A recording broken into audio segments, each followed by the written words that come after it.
Hello and welcome to another episode of Guns and Yellow Ribbons. I'm Fergus and I'm your host. It's that time between Christmas and the New Year. Everybody doesn't know what time of the day it is, what day of the week it is. We know we've watched a bit of football yesterday, and we are going to be joined by some of the guys today. The first one who's joining me today is Richard. Richard, how are you doing? Merry Christmas. I hope you had a good one. Yeah, very good. Yeah, Merry Christmas to you and everybody else. It's nice to spend a bit of time off work and relax a bit, and watch a bit of football as well, which is always a bonus. Well, officially, I'm still at work for another 45 minutes. So I am working in the New Year. My laptop is here. I'm monitoring all my emails. I'm in control. So. No, you look very busy. So, so Arteta is in charge. Freddie is part of our backroom staff as well. Scunny's joining us as well. Hello, Scunny. You okay, mate? Howdy. Good Christmas. Yes, I did. Yourselves? Yeah, liver's just about intact. I've got to drive to Luton Airport in an hour's time, or an hour and a half's time. So it's a beer-free podcast from me today. So it's going to be very sucks to be you. Sucks to be you. Potsy, I'll just carry on. Are we okay? Yeah, all good, mate. How you doing, Ferg? Yeah, good. I was just chatting with Richard briefly, and we were just about touching on Arteta's appointment and the fact that Ljungberg is remaining within the club as number 2, which personally I'm very pleased for. I think he deserves to be acknowledged and deserves to be part of our coaching team. I think he done well. Not necessarily results-wise, but I think to see that last game where he was the attachment he had with the players, etc., I thought was very important and will help Mikel along the way. What did we make of Arteta's first game, Richard? Since you're new to the show today, I'll let you start. Well, to be honest, I was pleasantly surprised at how well we played compared to how well we've not been playing for quite a long time. Particularly away from home. I mean, we looked like for the first time in a long while we actually had a plan. We were organised, certainly midfield. And I mean, I think with a bit more confidence, maybe if we'd gone into the game perhaps with a few more better results, I think we would have took a couple of chances that we had. Lacazette in particular looked a little bit lacking confidence in front of goal. A couple of chances he had, he'd have maybe stuck one of them in. I think we would have won the game, and that would have been a perfect start almost. And it's a shame that we couldn't get the right result that we really all needed, but I think it was a positive performance, and I'm sort of feeling quite positive about going forward with Arteta. He seems to know what he wants. He's got a plan, and and I think he's going to be strong enough to carry that plan out.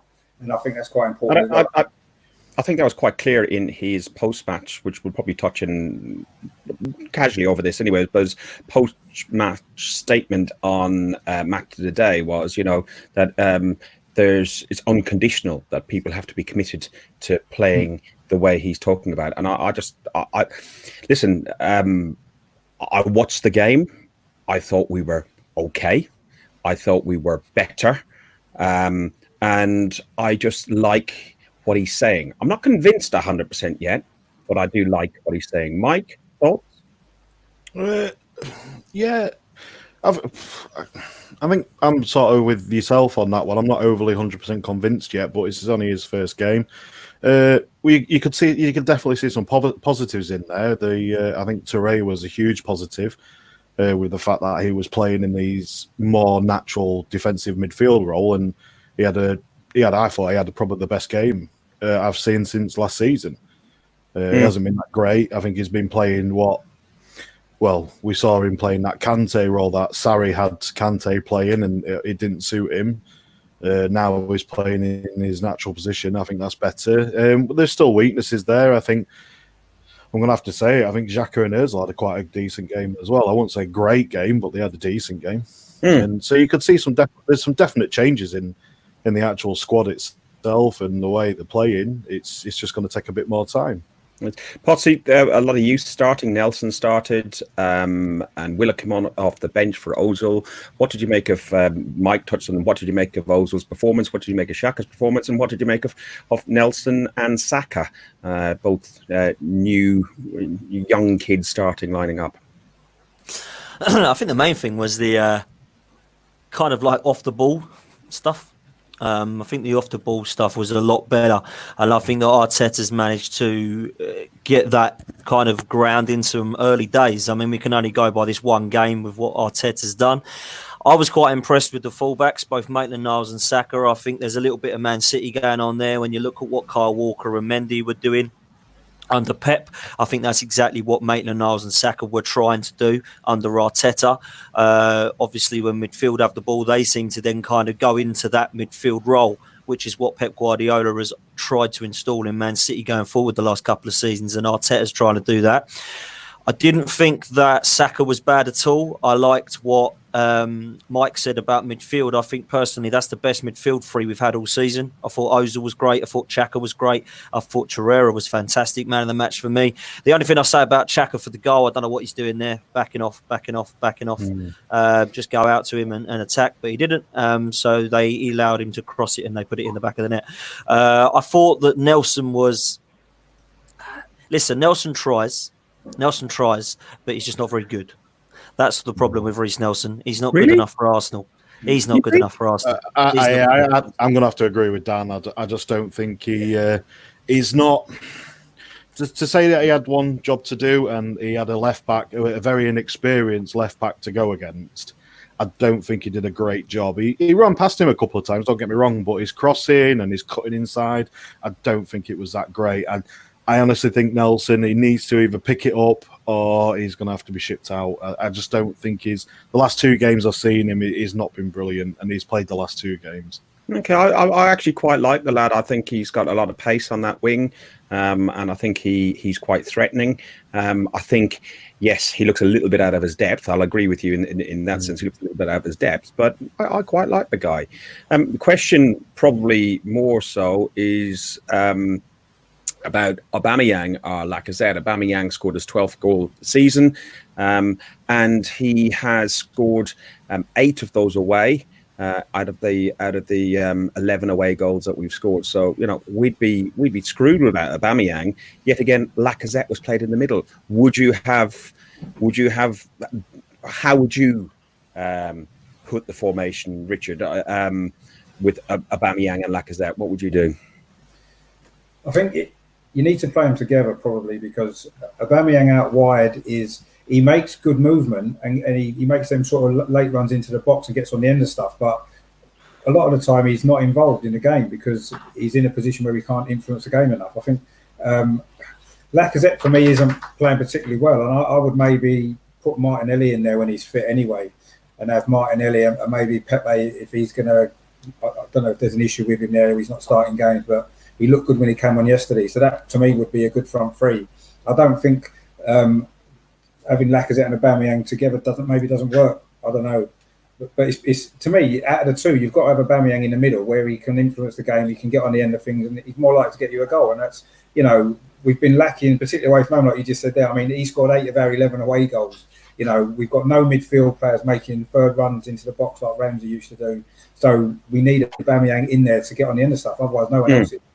Unless we change the way that we play, and whether we will under Arteta. If you look at Man City under Pep in particular, they're 2 wide players, Sterling and Mahrez maybe, or Sane when he was fit. They get a lot of goals, and they did with Barcelona and stuff before under Pep. So that's his sort of style. And if Arteta's going to use that, then maybe if Aubameyang is going to play wide, maybe he'll still get the goals because that'll be the way that they'll play the game. Or he could get a lot of type goals at the far post, tapping and stuff like that maybe. The Lacazette fluffed his lines about 4 or 5 times yesterday. He's not playing with confidence, is he? That's the problem at the moment. I mean, I think he started the season quite well. Then he got injured, and he didn't play much, did he? And I don't know whether there's issues going on, whether he's not happy. He doesn't seem the same Lacazette as we were seeing previously last season and stuff like that. So I don't know if there's an issue there. Maybe, I don't know. But obviously, I know there's talk of Aubameyang maybe wanting to leave, but he certainly doesn't appear so when he's playing. he seems to be giving everything for the team. And you can tell by his celebration yesterday, he seems to be committed to the club, whereas I don't think Lacazette maybe isn't, and perhaps that's the issue there. There's a question that's come in and said, who do you realistically think we'll get rid of in January? And there is talk of either one of them going out in January. Dan, do you have any thoughts on that? Yeah, I think we're going to lose Aubameyang.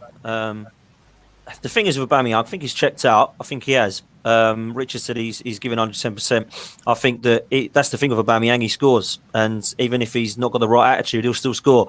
Lacazette, his attitude has stunk for the last few games, if I'm honest, and it's got to his head because he's had 3 or 4 chances there to win the game and he's fluffed his lines every single time. So I don't really understand what's happened to him, but mentally something's wrong there. I was hoping, or am still hoping, that Arteta can try and change that. But I would be surprised if Aubameyang is there after January. I'll be really, really even more surprised if he's there after this season. I really would. I don't think he's interested. The only way we've got to keep in these players is if we win the Europa League, because we ain't going to get top 4, we ain't going to get top 6, so we've got to win the Europa League, and that's it. Otherwise, these players are going to leave. So, yeah, listen, I actually don't... I said this to Scunny and Manny actually earlier. I would not cry if any of these players left.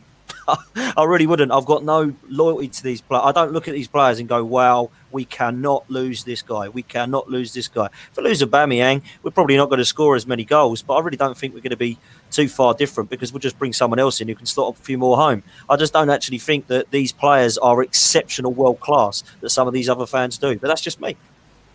I don't really disagree with you very much on there. I think we've got a bang average squad. We're a bang average team, and we demonstrated that yesterday by going to a pretty poor Bournemouth. Okay, Bournemouth has always been a difficult place for us to go to. We were unlucky not to come away with 3 points, but I think watching the game, the result was probably fair. And if you look at what Ancelotti did with Everton, they went to... who did Everton play again? Jesus. Burnley. Yeah, and Burnley, similar position to Bournemouth. And, they got the 3 points. Don't know. So halfway through the season, Arsenal have dropped 24 points in 11 games, and we're closer to the drop than the top. We're closer to the drop than we are even to the top 4. You touched on no top 4, Dan, this season. Can any of you see us even get into any European positions, or where do you see the way we're currently going at the minute? Where do you see Arsenal heading for? Mike? I'm going to go with Dan. I can't see us getting into any European competitions this year unless we win the Europa, which I just can't see us doing that either. So I think it's fair to say, and I'll be happy if we didn't didn't get into Europe. I think we could do with that fresh start, reset. Yeah, I think we could actually do that reset and get rid of some of these players that are influencing this type of situation that we're in now, because we can't look at the coach anymore. I think that's gone. We've got a brand new coach now in Arteta, so it's up to the players now to put in their performances and start doing the stuff that they're meant to be doing. And if they're not willing to do that and they're not willing to fight for a place in the team, I think there was a comment made about Mustafi when he come off the bench to replace Socrates. He was taking ages to get his kit off and just to get sorted out. I think there was a comment. I think the commenters made a comment about it. It's like, well, you would think now you've got a brand new coach, you want to put your all in, you want to get ready, you want to be on, you want to be fighting for your place. And if they're not showing that, you need to go.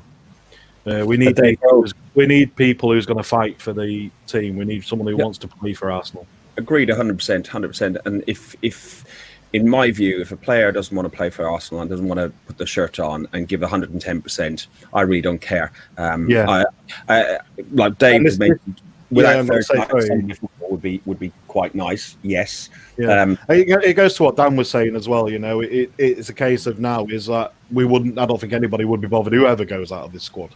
Because there's no one in there who you feel that fights for the actual place in the team.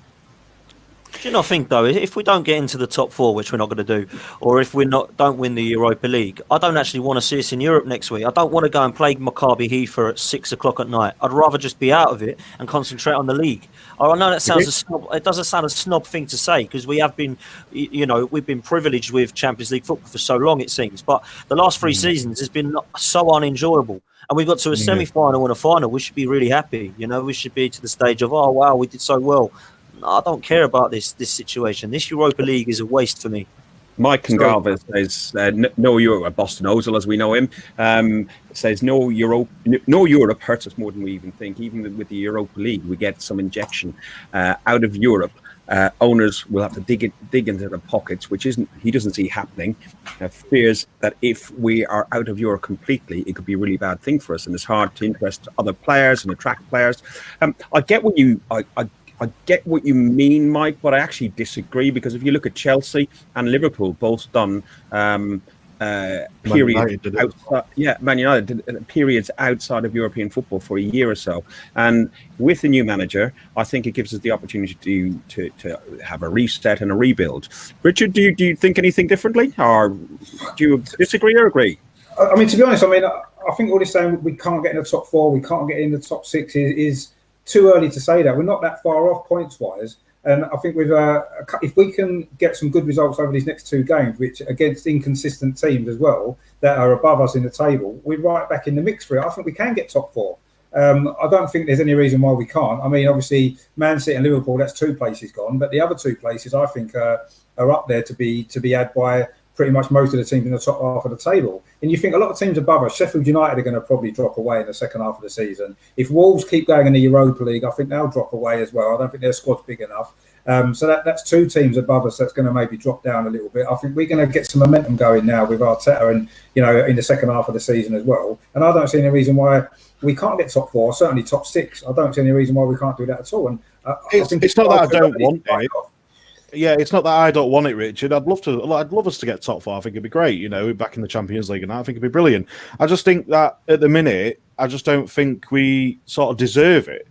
The way we're playing, how we've been playing. Halfway through the season at the moment, we don't, because we're 11th in the league. But this is what I mean. But I think we're not far off in points, are we? You look at Chelsea, 29 points? What's that? 5-6 points above us. That's it. And we're playing them on Tuesday, so we can cut that gap by another 3 points, and we're right back in the mix. And I know we got to be realistic, though, haven't we? We got to be realistic. It's nice to say, "Oh, we'll cut that point on this weekend. We'll cut that point by 3 points." I don't think we're going to beat Chelsea personally. No, I don't either.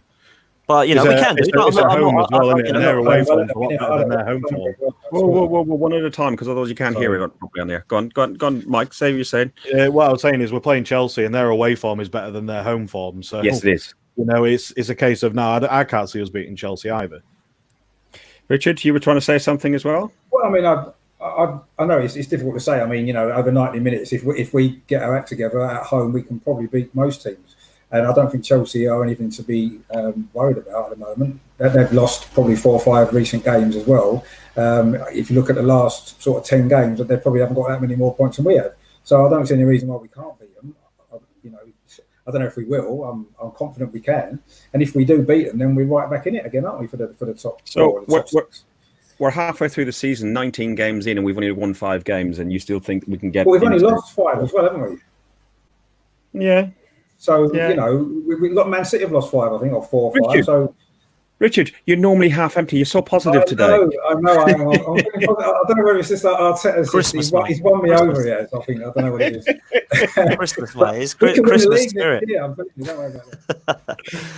I honestly believe, just quickly, just touching on the Chelsea game, because obviously it's in a couple of days' time. I honestly think that, Richard's right, it is a good time to play them, but let's not forget that it's a good time to play Arsenal. So I think that there'll be with a new manager in. Did you think it is a good? I don't think it is a good time to play Arsenal at the minute. Do you not think?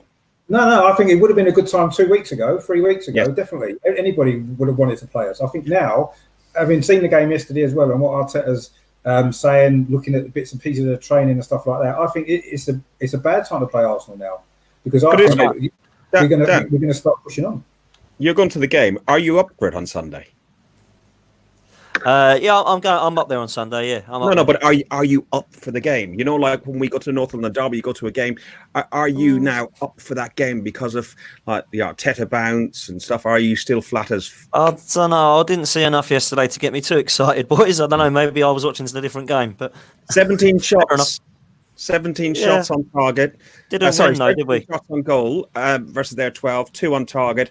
That's more shots that we've had in our previous 2 away games, which we had 6 against City and 6 against Everton. So he's doing something. Yes, there was some There's positives without a doubt. There's more positives of late, and that's great. But I'd like to have seen a few of our chances slotted home. But there we go. Let's hope that happens on Sunday. Well, this is it, isn't it? It's a case of like, we are seeing improvement. There was improvement in the last game, definitely. But you've got to remember, we've still got exactly the same players as what we had 2 weeks ago. So it's just a case of how they play and how he gets them to play. It's okay. We've got 2 goal scorers. Our 2 main goal scorers in Lacazette and Aubameyang both look checked out. It's not just one. It's both. I believe both of them do. And if Aubameyang is going in January, he's not going to be putting his all in. Lacazette is too emotional for his own good. So, and you can tell that it is affecting his confidence by not scoring. So it is going to affect him every time. We've got a £72 million player. That's exactly my point from Heath. Heath has just said 17 shots. Yeah, but 6 dead seagulls. Yeah, you know what I mean? That's what I mean. Yeah, someone in Rose Dead has got a nice present to take home. Well, more than one. About 13 people have got bloody presents to take home. So it's a case. This is the thing. I can't concentrate now. That was good. Yeah, I know. There is things there, but if we're playing these kids and stuff like that, and if they're not, they're not up to scratch. You've got to remember as well, we've got no left back and no right back at the minute. Well, our natural left back and right back, they're not there still. Socrates is probably going to be off tomorrow, so we've got another injury at centre back. Yeah, all right, Chambers comes in, but I'm not overly convinced with Chambers. So we've still got David Luiz in the centre back. It's inevitably someone's going to score against us, especially someone like Chelsea. So listen, we're halfway through the season. We done a podcast. I think it was myself, yourself, Potsy and Trev, it might have been. And we were 3rd in the league. And we finished the international break, and we were going to play Sheffield on the Monday.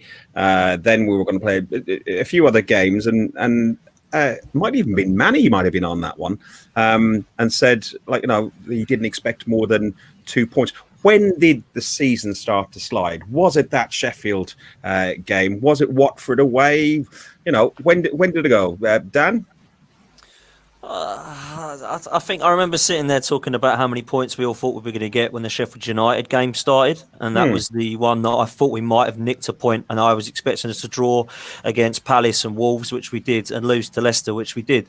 So for me, it was probably that period of time for me when it started to go downhill, that loss to Sheffield United, and then we just couldn't get a win. I think the last time we had a win was at Bournemouth, wasn't it? And we had that dreadful run that really was no win until West Ham the other week. So yeah, that for me and that was our easy run. That was our easy lot of fixtures. On paper, I know no game's easy, but you look at the teams at home, like Brighton at home, we lost to them.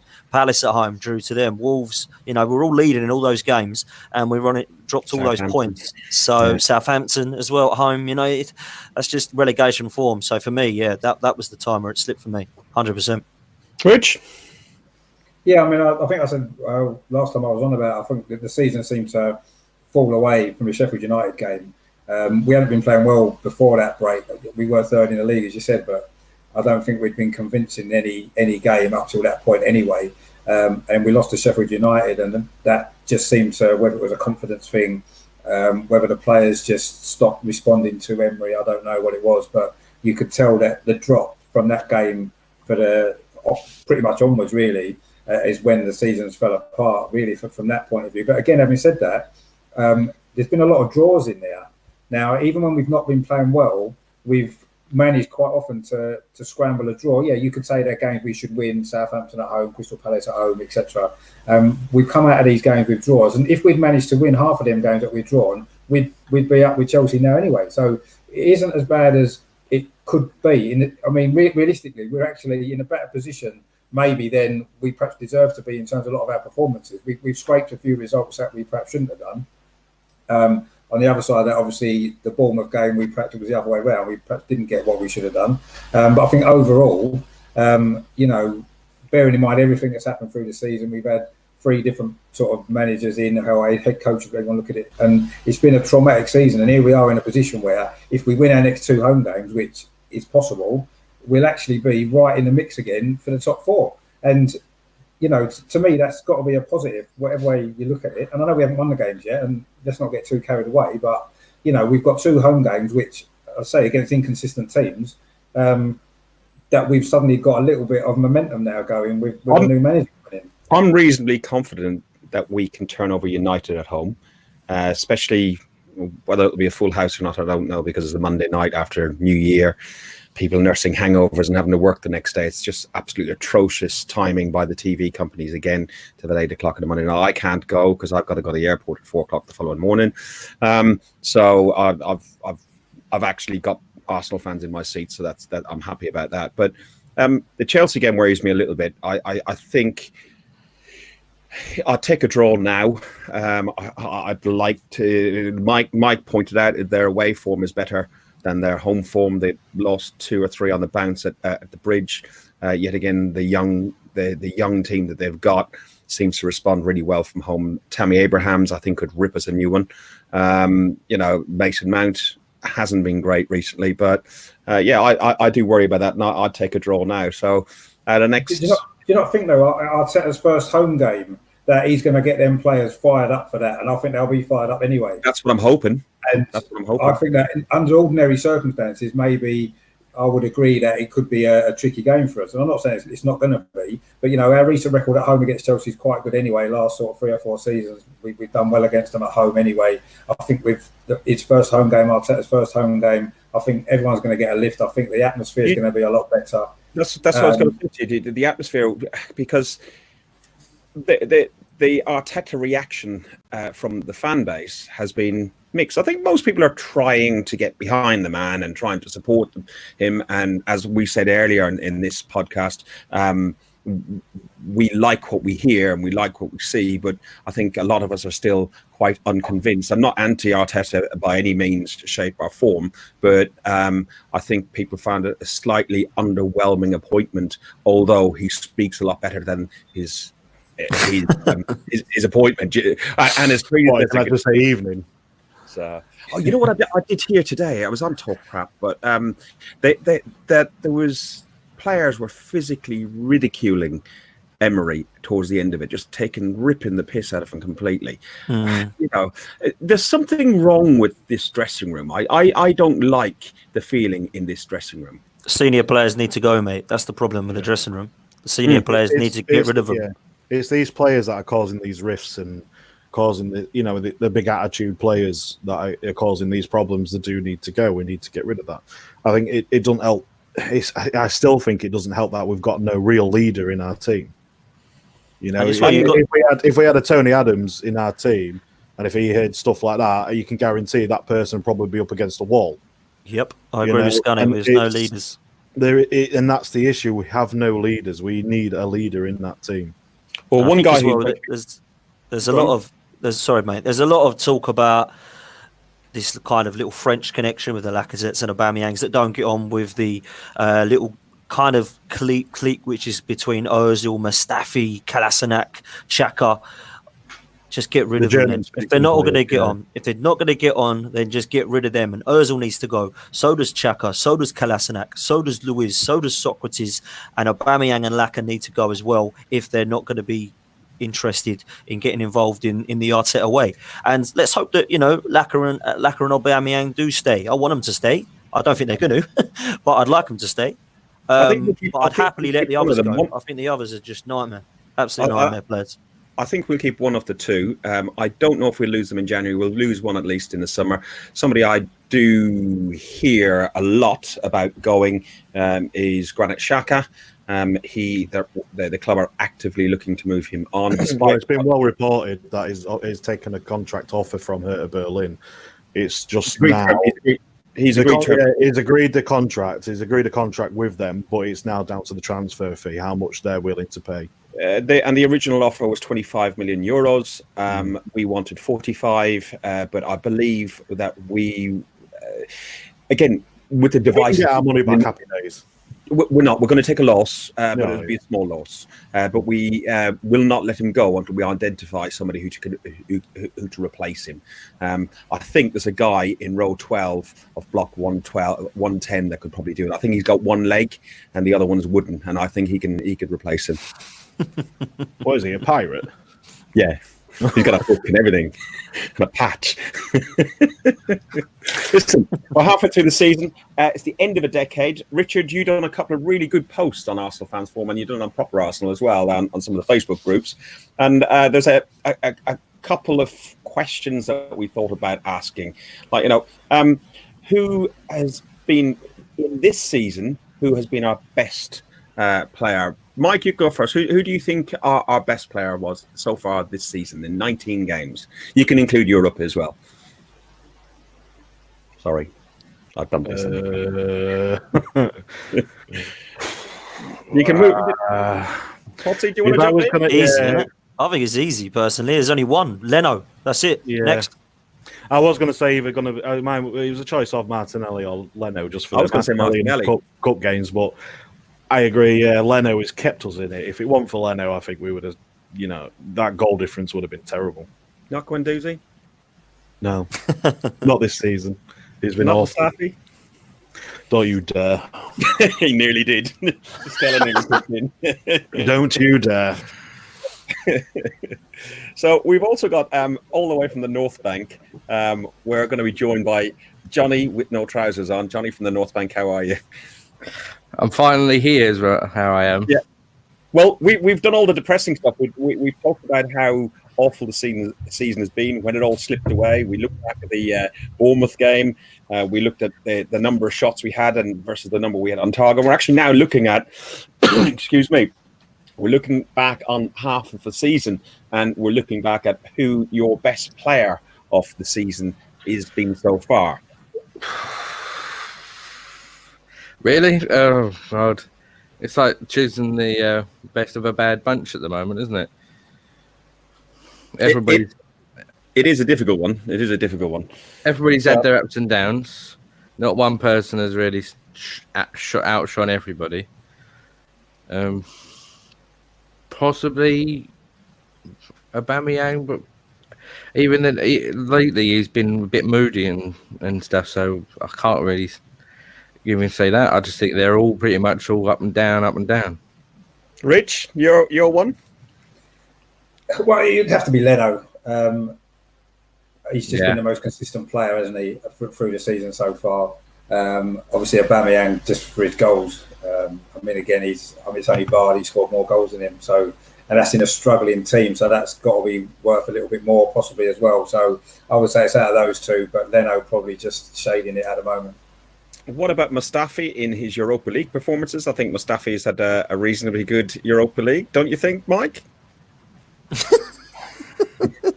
I'm not scoring off his balls. Are you joking? Did you see that slide that he did yesterday? Come on. He completely missed the player by about 10 yards. That was right. Did you not see it yesterday? He's sliding. He does it for a living, doesn't he? He just, he slides everywhere. He spends more time on his arse. That's why he plays for the Arsenal. He spends more time on his arse than he does on his feet. Who would you say our most improved player is then, Mike, since while you swallow your Stella? Who would you say our most improved? I'm going to keep on calm about the Stella because I can't have any because I got to drive to Luton Airport. Yeah, cheers. You're all right, mate. I'll keep drinking. Our most improved player, I think, Saka. I think he's been given a task. He's been coming on. He's come on as an 18-year-old kid. He's been playing on the left wing, and he's been given a task now to cover the left back. And I think he's done well. He's done it in the last 2 games. Rich? So to say something like that, take your opportunities, mate, and he's taking them. Rich? It's difficult to see anybody who's improved because I think everybody's gone backwards from last season. Obviously, Saka didn't really play much last season, so I guess when he's come into the team this year, struggling with the team been struggling. I mean, he's done quite well, so I suppose he's probably improved. It's quite difficult that because no one stands out. I mean, Guendouzi maybe the first 3 or 4 games had improved, or he seems to have done, but he's gone off the boil. It's difficult to pick someone who's improved, really. I don't know. I don't think any of them have improved, if I'm honest. Maybe Saka, if I have to pick someone. For me, I'm going to go as a season as a whole, not the last few games. So for me, there's only one candidate, and that is Matteo Guendouzi. So it has to be him. Really? What, this Guendouzi? This season. Much better than last season. He's had one. Yeah, he's much better than last season, and he's had there we one go. good That's game. the question. Who's the One most good improved game. player this season? One good game. What, this season? He's had one Yes. good game. Yes. Fergus, man, come on. I think he's had more than one, but I won't say One good game. The North What London good Derby is game the was only that game he then? turned up. The North London Derby is the only game he turned up. He has been pants. He's been The terrible for the last couple of games, which is The why he's only, been the dropped. only thing he's This season has been great. The only thing he's improved on is he stopped moaning at the referee and he stopped, just falling over every 5 minutes. He still, Better, yeah. he still does half-assed tackles and he still just runs around like a headless chicken. He is by far the most improved player on last season. Not in the last few games, last season. I can't pick Saka or Martinelli because they didn't play last season. I have to pick someone who played last season. He's the only one who's now better than he was last season. I thought That's we the only just one I doing can from pick the for. start of this season. Well, No, I would talk, that was the question, but no, that's fine. It's a debate. Johnny, do you want to add anything to this debate? I have to agree with Potsy because if you look at the actual players that have played last season and this season, you can't really look past Guendouzi because everybody else has either stayed about the same. Ober and Laka are about the same. Torreira hasn't had a chance to play his game this season so far. Only in the last game has he been given free rein, like Trev was saying in the chat just then. So I agree. Matty is pretty much the only one. And nobody considers Callum Chambers. He did play not for Arsenal last season. He played for Fulham. I thought he's played quite well this season. You can't really put him in that category because he didn't play for us last season. Okay. So, talking about this season, just to clarify the question, Dan, what has been the best game this season? I think it's going to be a whitewash. So, I think we probably, well, I know what I would say, but I'll wait till the end. Your best game this season, and also your best game outside the North London Derby this season. So that's the question. Richard, let's go first. Your best game this season? In the league, I'd maybe go Aston Villa at home. I thought with 10 men to come back the way we did was pretty good. I thought that was a good performance in the circumstances. Overall, probably one of those early Europa League games. Was it Standard Liège at home, the 4-0 or something like that? We played well that day. Other than that, and like you said, obviously just the Tottenham game. Maybe the first half of Watford was good. But there's not been many, as there really, to choose from, if we're honest. So, for the league, I'd go Aston Villa at home and probably overall, that Standard Liège game in the Europa League at home. Scummy? God, you've picked some crap questions here, mate. I must admit. I can't reveal my source. Oh, my God, mate. Because this season has been so dire, isn't it? That's the Yeah, problem. it has, yeah. I'm not going to pick a Europa League. I'm going to go straight for a league game. And if the best game I've seen us play so far in the league this season, I would say the West Ham away. I thought it wasn't a great game. It wasn't perfect, but we managed to come out of that with a 3-1 win. And I thought it was all right. I thought Freddie did well in that, and some of the players turned up. Obviously, I can't see anything past that. Well, West Ham away. Yeah. Yeah, other than obviously the North London Derby. I was there. I was quite drunk on that one. I think we all were. Yeah. 15 people. So yeah, I can't see past that one. Johnny? Well, in the Europa, I'd go with the. No, just generally the best game you've enjoyed most this season. I'd say probably the Liège game, where it was. I think it was either Liège or the Frankfurt game that Pepe scored his amazing free kick. Yeah, that was good. He come back in the 90th minute with the two free kick. I think with that was the only reason. Otherwise, there's not really been a lot to cheer about. You know, when we drew against the Spuds, we've pretty much either drawn or lost the big games. The only games that have shown any promise was probably the Newcastle game when Chambers had a blinder of a game, and that was like one of the first or second game of the season. But since then, there's not really been a lot to cheer about. No. Potsy, go on. You set the question. I think the best game, I'm going to go with Richard. I think it was the Aston Villa game. The fact that we were 10 men, Maitland-Niles got sent off, didn't he? And we were losing the game, and we turned the game around. And it was an exciting game, for me, and always looked like we could get that winner, and obviously we did with the Aubameyang free kick. So for me, it has to be that one. I have enjoyed the home games of the Europa League. I think the only one was the Emery's last game, which was appalling. But apart from that, been some excitement in the Europa League and the Cup game as well. Obviously, Forest, that was a good 5-0 win. I enjoyed watching some of the young players there. But I think if I had to pick one, I'm going to have to go with a league game, and I'd have to go with Aston Villa. I actually enjoyed that more than the North London derby, because the North London derby I left a little bit gutted because I really wanted to win, obviously. But so I'm going to go for Villa at home. Okay. North London derby would be my default, because it was just an amazing day, and it all kicked off in our corner as well, which is really, really funny. When Dyer came up to us and went... and he did get a warm North London North Bank welcome. For me, my most enjoyable game was not necessarily for on the pitch activity. It was more for off the pitch, and just generally it was Norwich away. It was my first away game of the season, so I've enjoyed that. But if I was to pick a game on a performance and an atmosphere, probably go with Johnny and do the Liège game, because I was with my son and my grandson, and I saw my grandson at that point had definitely got the bug when that second Pepe goal went in. His legs went back, his arms went up, and he was just, yeah. So for me, all personal things rather than the performance on the pitch. And the performance on the pitch, as we know this year, has been absolutely abysmal. So we're entering into a new decade. Arsenal officially have named the player of the decade as Aaron Ramsey. Anybody agree or disagree with that? Can you think of somebody else? Think of he's scored the winning goal in 2 FA Cup finals.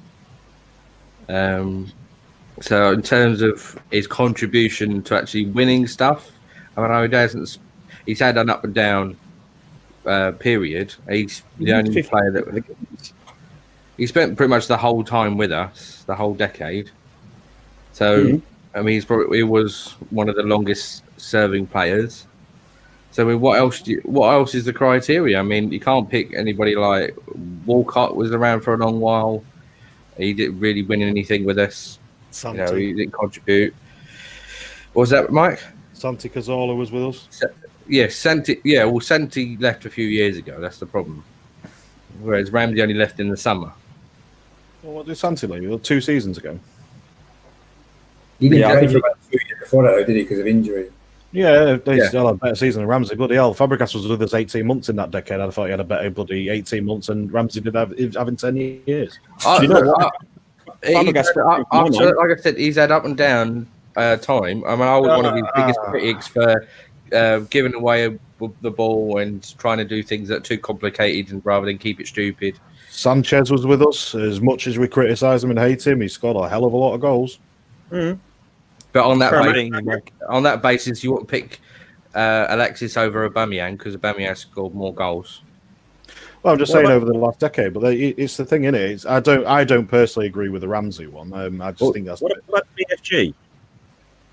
Well, if you're going to go for the best player to have played for us in this decade, technically you could still go for TT, go for Thierry, because he came back on loan. So technically, that's how bad. Yeah, you see that how bad it is. That exactly. It's been a dry period. Just If so I was people- if I would have to go for anyone, I'd have to go for Cazorla. Dave Atkinson commented on Aaron Ramsey, saying he's definitely the injured player of the decade. Very good. We've got really some good comedians. I don't know. DRB would give him a good run for his money with that. I thought that was Jack Wilshere who's more injured. Jack Wilshere, DRB, yeah, they've probably been injured more month to month. I think I'd have to go with Santi Cazorla personally. I think Ramsey, I can understand why he's got it, because he's in that 10 years we've only won the FA Cups that we've won, and he scored in the finals. But I would go with Santi Cazorla. I just think he made that midfield tick. He's one of the most technically gifted we've ever had, and I would go for Santi Cazorla. But I can understand why people pick Ramsey. I'm not as against it as Scunny is, but for me it would be Santi Cazorla. I'm just causing a debate, mate. Do you think maybe they might have announced that as official to try and lure him back? Because I asked the question in our little chat. No, we don't want him back. Our injury table's got full enough as it is. It's all right. They've just refurbished. Oh, what's that? Was that you, John? There goes the drums. There goes the springs in my chair. Jesus Christ. A lot of turkey. Someone had to eat the leftovers. Well, Rich, do you have anybody who you would add differently as a player of the decade? I would have picked Ramsey anyway. I just think over the decade, he had. When you think he really came good from about 2013 onwards, and I think that was a time when obviously we won the FA Cup and stuff like that, and it was, he played a big part in that.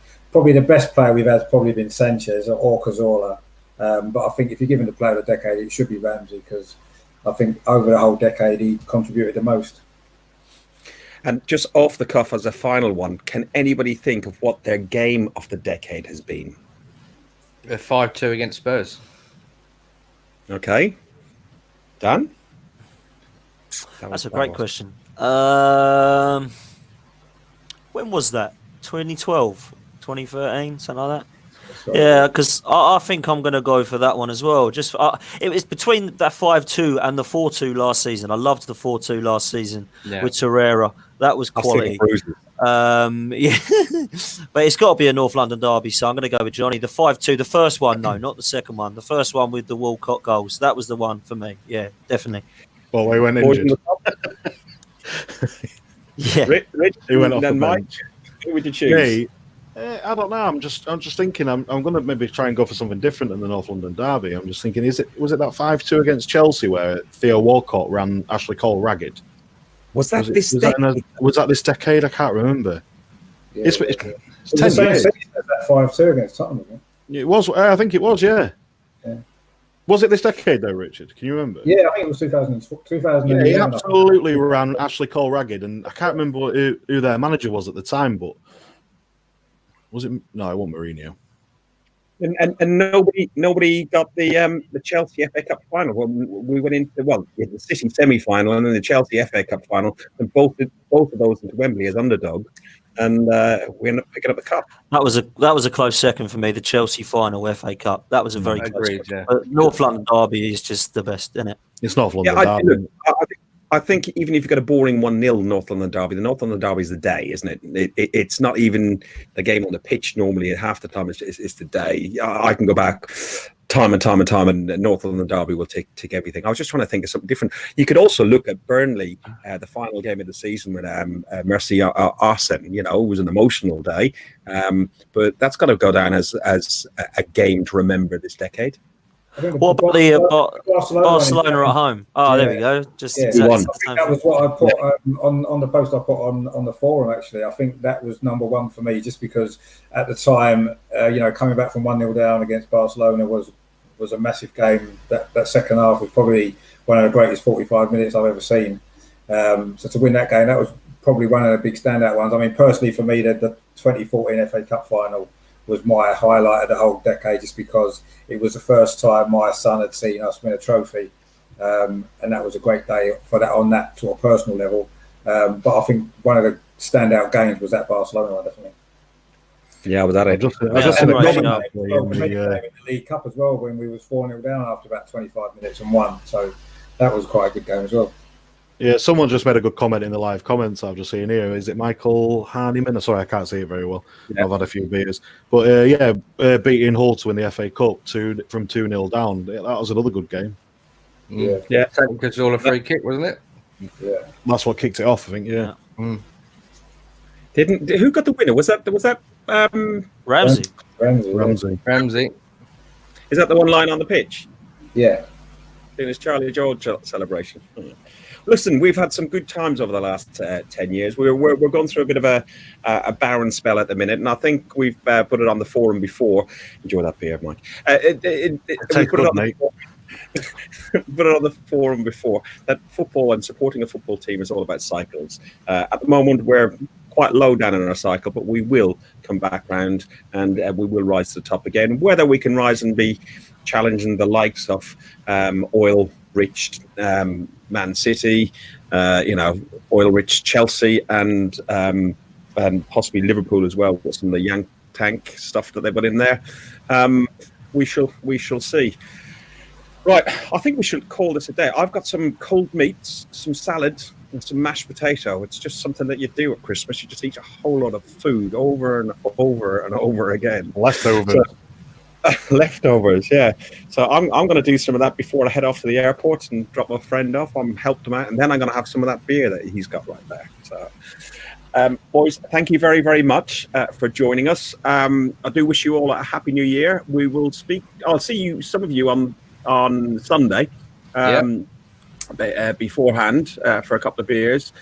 We'll probably try and get one of these on before the new year, but if not, I do want to wish you all a happy new year, a healthy, prosperous, and a good one, and hopefully it improves the Arsenal. You've been listening to Guns and Yellow Ribbons, an Arsenal podcast by Arsenal fans for Arsenal fans. Up the arse. Up the arse. Happy New Year to everyone. Yeah.